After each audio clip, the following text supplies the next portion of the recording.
Hey guys, welcome back to invest mindset. दोस्तों, आज हम कॉफी कैन इन्वेस्टिंग बुक, जो मेरे हिसाब से इंडियन स्टॉक मार्केट के ऊपर one of the best book है, उसमें से कुछ इंपॉर्टेंट लेसन्स को सीखेंगे। तो मिलिए मिस्टर तलवार से। ये दिल्ली के एक पॉश इलाके में रहते हैं। इनके पास खुद का एक घर है, बढ़िया सी कार है, एक अच्छी और स्टेबल जॉब है, एक प्यारी सी बीवी है और दो प्यारे प्यारे बच्चे हैं, रोनित और आकांक्षा। इनके लड़के रोनित ने 12th स्टैंडर्ड में 93% स्कोर किया है और इसी खुशी के मौके पे इन्होंने अपने फ्रेंड्स और रिलेटिव्स को घर पे सेलिब्रेट करने के लिए बुलाया है। तो सब लोग रोनित को कंग्रेचुलेट कर रहे हैं और कह रहे हैं कि उसका फ्यूचर भी उसके डैड जैसा ब्राइट होगा। और ये सुनते ही मिस्टर तलवार को थोड़ा सा अनकंफर्टेबल फील होने लगता है, क्योंकि दूर से दिखने में भले ही उनकी लाइफ एकदम सेट लगती हो, लेकिन एक्चुअली में कहानी कुछ और ही है। जितना लोगों को वो सेटल दिखते थे, मिस्टर तलवार अपने आप को अंदर से उतना ही फाइनेंशियली अनसेटल फील करते हैं। अब इसको समझने के लिए हमें मिस्टर तलवार की स्टोरी को समझना होगा, मतलब इनके कॉलेज से लेके यहाँ तक की जर्नी को।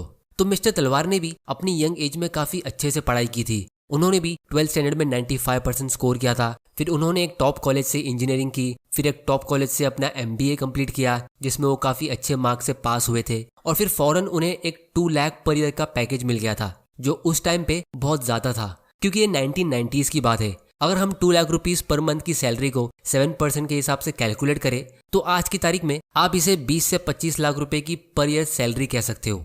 तो करियर के स्टार्ट में इनको खुद से हमेशा एक सक्सेसफुल और अचीवमेंट वाली फीलिंग आती थी, लेकिन अभी ये पिछले 25 सालों से जॉब कर रहे हैं और इनके रिटायरमेंट को सिर्फ 10 साल बाकी है, लेकिन अभी इनको खुद से एकदम हारी हुई और एकदम अंडर अचीवमेंट वाली फीलिंग आती है।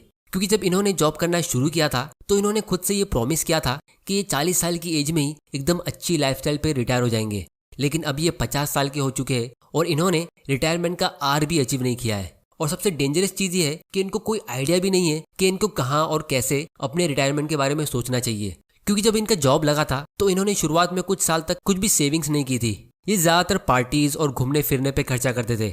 और ये देखकर इनके पेरेंट्स ने इन्हें एडवाइस दी कि इन्हें एक घर लेना चाहिए, ताकि एटलीस्ट ये लोन्स की EMI पे करके खुद का घर तो ले लेंगे, वरना पैसे ऐसे ही वेस्ट हो जाएंगे। फिर जब 30 साल की एज में इनकी शादी हुई और इनका पहला बच्चा हुआ, तब जाके इन्हें फील हुआ कि इन्हें कुछ सेविंग्स करनी चाहिए। और इसीलिए इन्होंने अपने पेरेंट्स के कहने पे FD में इन्वेस्ट करना शुरू किया। और इसी तरह मिस्टर तलवार के लिए उनकी लाइफ के 3 सबसे बड़े फैसले उनके पेरेंट्स ने लिए। सबसे पहला, वो क्या पढ़ाई करेंगे, फिर वो किससे शादी करेंगे और फिर वो कहाँ इन्वेस्टमेंट करेंगे। तो शुरुआत के ये 2 फैसले उनकी लाइफ में अच्छे थे, लेकिन ये तीसरे वाले में थोड़ी गड़बड़ हो गई, क्योंकि स्टॉक मार्केट वो टाइम पे एकदम न्यू कॉन्सेप्ट था और लॉन्ग टर्म इन्वेस्टिंग इतनी ज्यादा फेमस नहीं थी। ब्रोकर्स ज्यादातर लोगों को ट्रेडिंग करने के लिए रेकमेंड करते थे, और इसीलिए जब उनको अपनी ऑफिस के कुछ फ्रेंड्स से स्टॉक मार्केट के बारे में पता चला तो वो उनसे टिप्स लेके स्टॉक्स को बाय और सेल करते थे। और जब वो थोड़ा सा प्रॉफिट कमाते थे तो वो उसे शान से अपने दोस्तों को बताते थे कि देखो, ये वाले स्टॉक से मैंने इतना प्रॉफिट कमाया, ये वाला स्टॉक मैंने इतने लो प्राइस पे खरीदा और फिर उसे मैंने इतने हाई प्राइस पे सेल किया, एक्सेट्रा एक्सेट्रा। और इसी तरह ये स्टॉक मार्केट उनकी ऑफिस में एक कंपटीशन बन गया था शो ऑफ करने का, कि कौन ज्यादा प्रॉफिट कमा सकता है। फिर उन्हें पता चला कि उनके फ्रेंड्स रियल एस्टेट में इन्वेस्ट कर रहे हैं, तो इसीलिए मिस्टर तलवार ने भी एक अंडर कंस्ट्रक्शन प्रॉपर्टी में एक लग्जरी होम लोन पे खरीद लिया एज एन इन्वेस्टमेंट। और इसके साथ में उन्होंने अपने फ्रेंड्स की एडवाइस से कुछ स्टॉक्स में भी इन्वेस्ट किया था लॉन्ग टर्म के लिए। फिर कुछ सालों तक सब कुछ बढ़िया चल रहा था, लेकिन फिर अचानक से 2008 में एक मार्केट क्रैश आता है और निफ्टी 55% नीचे गिर जाता है और उनका स्टॉक पोर्टफोलियो पूरी तरह वाइप आउट हो जाता है, क्योंकि उन्होंने सब पेनी स्टॉक्स और स्पेक्युलेटिव स्टॉक्स में पैसे लगाए थे जो बुल मार्केट में काफी स्पीड में ग्रो हो रहे थे। लेकिन जब मार्केट क्रैश हुआ तो ये सारे स्टॉक्स ऑलमोस्ट जीरो हो गए।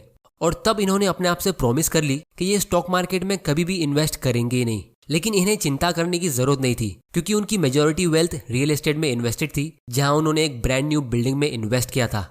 लेकिन प्रॉब्लम ये हो गई कि जो प्रोजेक्ट 3 साल में खत्म होने वाला था उसको 6 साल लग गए। बिल्डर ने तो अपने पूरे पैसे ले लिए, लेकिन उनकी बिल्डिंग अभी तक रेडी भी नहीं हुई थी, और इसीलिए वो अपनी प्रॉपर्टी को ना सेल कर पा रहे थे और ना ही उसे रेंट पे दे पा रहे थे। तो यही वो रीजंस थे जिसकी वजह से वो अपने आप को एक अंडर अचीवर मानते और इतना टेंशन ले रहे थे कि उनका रिटायरमेंट होगा कैसे। क्योंकि इन सब के अलावा उनके पास FD में कुछ सेविंग्स थी जो कुछ खास रेट से ग्रो नहीं हो रही थी, और उनकी वाइफ ने कुछ गोल्ड ज्वेलरी खरीद रखी थी, लेकिन वो बहुत बड़े अमाउंट की नहीं थी। और सबसे बड़ी प्रॉब्लम ये है कि उन्होंने अपने इन्वेस्टमेंट से कुछ खास प्रॉफिट कमाना तो दूर, अभी तक सिर्फ पैसे ही लूज किए थे। तो यही टेंशन में वो एक रात टीवी पे इंडिया पाकिस्तान का मैच देख रहे थे, जहां इंडिया को लास्ट के 10 ओवर्स में बहुत सारे रन स्कोर करने थे। लेकिन इंडिया को टेंशन लेने की जरूरत नहीं थी, क्योंकि इंडिया के पास MS धोनी था। लेकिन उनको काफी ज्यादा टेंशन हो रही थी क्योंकि अभी उनकी एज 50 की है और उनको रिटायर होने के लिए सिर्फ 10 साल बचे हैं और उनके करंट स्टैंडर्ड ऑफ लिविंग की वजह से उनको हर साल 30 लाख पर मंथ चाहिए अपने खर्चे कवर करने के लिए, जिसका मतलब ये है कि उन्हें एटलीस्ट 9 करोड़ रुपीस चाहिए अगले 10 साल में। तो इनकी लाइफ के आखिरी 10 साल में कौन MS धोनी की तरह 6 और 4 मारेगा इनका 9 करोड़ का टारगेट अचीव करने के लिए? तो दोस्तों इसका आंसर है पावर ऑफ कंपाउंडिंग।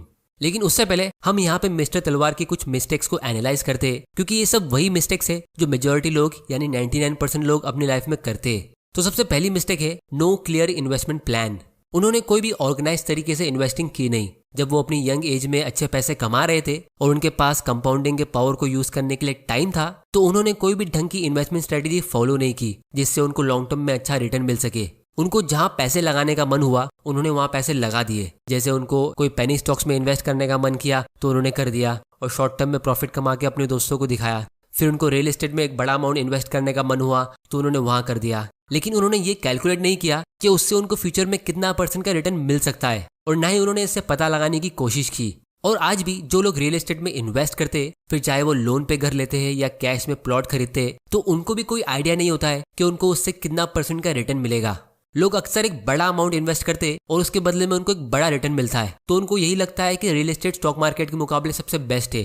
तो इस टॉपिक के ऊपर हम एक सेपरेट वीडियो में एकदम डिटेल में डिस्कस करेंगे, क्योंकि सौरभ मुखर्जी ने इस टॉपिक पे पूरा चैप्टर लिखा है जो बहुत ही इंटरेस्टिंग है। फिर दूसरी गलती उन्होंने ये कर दी कि उन्होंने सही तरीके से डाइवर्सिफाई नहीं किया, क्योंकि उनकी 60% इनकम होम लोन की EMI में जा रही थी और उनकी 60% वेल्थ रियल एस्टेट में इन्वेस्टेड थी, जिससे उनको पिछले 5-10 साल में कुछ खास रिटर्न मिला नहीं। फिर तीसरी गलती उन्होंने ये की कि उन्होंने स्टॉक मार्केट में पार्ट टाइम ट्रेडिंग करना शुरू कर दिया और उसे एक एंटरटेनमेंट का गेम बना दिया, जबकि यहाँ से वो एक्चुअली में बहुत अच्छी वेल्थ क्रिएट कर सकते थे। फिर चौथी गलती उन्होंने ज्यादा ट्रेडिंग करके ज्यादा टैक्स और फीस पे करके की, क्योंकि जब आप ज्यादा ट्रेडिंग करते हो तो आपको ज्यादा टैक्स भी पे करना पड़ता है और ज्यादा फीस भी। और फिर पांचवी गलती उन्होंने ये की कि उन्होंने कॉस्ट पे ध्यान नहीं दिया, क्योंकि जब आप घर खरीदते हो तो उसमें भी आपको बहुत सारे कॉस्ट पे करने पड़ते हैं, जैसे stamp duty, registration, brokerage, property tax, etcetera etcetera. और काफी बार ऐसा होता है कि प्रॉपर्टी लोगों को मिली भी नहीं होती है और कॉस्ट पे करने पड़ते हैं। तो इससे हमें एक इंपॉर्टेंट चीज ये सीखने मिलती है कि चाहे आप कितने भी रिच हो या मिडिल क्लास, अगर आपके पास फाइनेंशियल नॉलेज नहीं है तो सब लोगों को अपने फ्यूचर की चिंता होती है। बस रिच लोगों की प्रॉब्लम में मिडिल क्लास लोगों के मुकाबले जीरोस थोड़े ज्यादा होते हैं। तो इसीलिए आपको भी दूसरे लोगों की गलतियों से सीखना चाहिए, क्योंकि कुछ गलतियां ऐसी होती है जिसको हम चाह के भी फ्यूचर में ठीक नहीं कर सकते। इसीलिए मैं टाइम टू टाइम ऐसी वैल्यूबल बुक्स रीड करता रहता हूँ और उसके इंपॉर्टेंट लेसन्स में आपके साथ शेयर भी करता रहूंगा। तो अगर आपने चैनल को अभी तक सब्सक्राइब नहीं किया है तो जल्दी से कर लो और वीडियो को लाइक जरूर कर देना, ताकि ऐसे वैल्यूबल वीडियोस आपको मिलते रहेंगे। और दोस्तों ये वाली बुक समरी आप ऑडियो वर्जन के फॉर्म में कुकू FM के प्लेटफॉर्म से भी सुन सकते हो, जो हमारे आज के एजुकेशनल स्पॉन्सर है। ये इंडिया का लीडिंग ऑडियो बुक प्लेटफॉर्म है, जहाँ पे 1000 आवर्स से भी ज्यादा का कंटेंट अवेलेबल है। वेरियस ऑडियो बुक्स जैसे self help, investing, fiction, non fiction books यहाँ पे अवेलेबल है ऑडियो फॉर्म में। इस ऐप को डाउनलोड करने की लिंक आपको नीचे डिस्क्रिप्शन में मिल जाएगी, आप वहां जाके इसे चेक कर सकते हो। और अगर आप IN50 कूपन कोड यूज करते हो तो आपको 50% डिस्काउंट मिलेगा इनके एनुअल सब्सक्रिप्शन पे, लेकिन ये ऑफर सिर्फ फर्स्ट 250 यूजर्स के लिए वैलिड है। तो दोस्तों अब हम आते हैं इस वीडियो के सबसे इंटरेस्टिंग पार्ट की तरफ, वो है कॉफी कैन इन्वेस्टिंग स्ट्रेटेजी। अब दोस्तों जब भी आप किसी स्टॉक मार्केट के गुरु को या एक्सपर्ट से ये पूछते हो कि आपको कौन सा स्टॉक खरीदना चाहिए, तो लोग आपको यही कहेंगे कि आपको कौन सा स्टॉक कौन से प्राइस पे खरीदना चाहिए और फिर उसे कौन से प्राइस पे सेल करना चाहिए। लेकिन 1984 में एक इन्वेस्टमेंट एडवाइजर रॉबर्ट कर्बी ने एक बहुत ही इंटरेस्टिंग चीज ऑब्जर्व की। वो ये कि कुछ लोग कम मेहनत करके और कम रिस्क लेके बहुत ज्यादा प्रॉफिट कमा रहे थे। अब रॉबर्ट एक इन्वेस्टमेंट फर्म में काम करते थे, जहां उनका मेन जॉब ये था कि वो लोगों को एडवाइस करे कि उन्हें कौन से स्टॉक खरीदने चाहिए और उन्हें कब सेल करने चाहिए। तो एक दिन रॉबर्ट के पास एक आदमी आया उनकी सर्विस लेने के लिए, और फिर वो उनके कहने पे स्टॉक्स को बाय और सेल करता। लेकिन इसके साथ में वो आदमी एक और अच्छी चीज करता था कि वो अपनी वाइफ के लिए भी रॉबर्ट के वही रिकमेंडेशंस कॉपी करता। लेकिन वो एक छोटी सी चीज अलग तरीके से करता था कि वो स्टॉक को बाय करने के बाद अपनी वाइफ के अकाउंट से उसे सेल नहीं करता था। अब किसी वजह से उस आदमी की यंग एज में ही अचानक से डेथ हो गई, तो उसकी सारी वेल्थ उसकी वाइफ को मिल गई। तो जब उसकी वाइफ ने उसी एडवाइजर रॉबर्ट से मदद मांगी कि उसे अब अपने इन्वेस्टमेंट कैसे हैंडल करने चाहिए, क्योंकि अब सारी वेल्थ उसे ही हैंडल करनी है, तो वो औरत ने अपने हस्बैंड का पोर्टफोलियो रॉबर्ट के साथ शेयर किया। और तब उनका पोर्टफोलियो देख के रॉबर्ट पूरी तरह शॉक हो गए, क्योंकि एक तरफ ऐसा पोर्टफोलियो था जहां रॉबर्ट की एडवाइस से बाइंग सेलिंग हो रही थी, और दूसरी तरफ एक ऐसा पोर्टफोलियो था जहां सिर्फ बाइंग हो रही थी, सेलिंग बिल्कुल नहीं हो रही थी।